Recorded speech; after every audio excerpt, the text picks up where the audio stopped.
রাজধানী বাজারে সংকট না থাকার পরও চাল ও চিনির দামে উঠছে নাভিশ্বাস। তবে স্বস্তি ফিরেছে সবজিতে। সপ্তাহের ব্যবধানে বেশিরভাগেই দাম কমেছে কেজিতে ৩০ টাকা পর্যন্ত।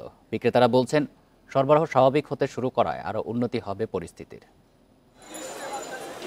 কয়েকদিনে সহিংসতা ও কারফিউর কারণে ব্যাহত হয় কাঁচাবাজারে নিত্যপণ্যের সরবরাহ। তবে ধীরে ধীরে স্বাভাবিক হচ্ছে পরিস্থিতি, কমছে দাম, ফিরছে স্বস্তি। কাঁচামরিচের দাম নেমেছে ১২০ থেকে ১৫০ টাকায়। কারওয়ান বাজারে বেগুন ৬০, পটল, ঢেঁড়স ও পেঁপের কেজি ৫০ টাকা। তবে আলুর কেজি এখনও ৬০ টাকা, পেঁয়াজ ১২০। তবে সরবরাহে কোনো ঘাটতি চোখে পড়েনি। বাজার নিউট্রাল তাহলে ভালো, কম দাম তাহলে পাবলিকে খাইতে সুবিধা, চলতে সুবিধা।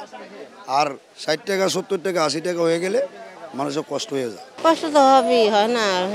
একটা ছেলে রোজি করে, এই দিয়ে তো চলতে কষ্ট হয়।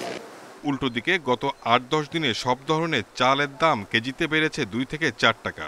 গত সপ্তাহে মোটা চাল ৪৮ থেকে ৫০ টাকায় কেনা গেলেও এখন কেজিতে গুনতে হচ্ছে ৫২ থেকে ৫৪ টাকা। সরু চাল মিলছে না ৭০ টাকার নিচে। এই অবস্থার জন্য মিলারদের দুষছেন বিক্রেতারা।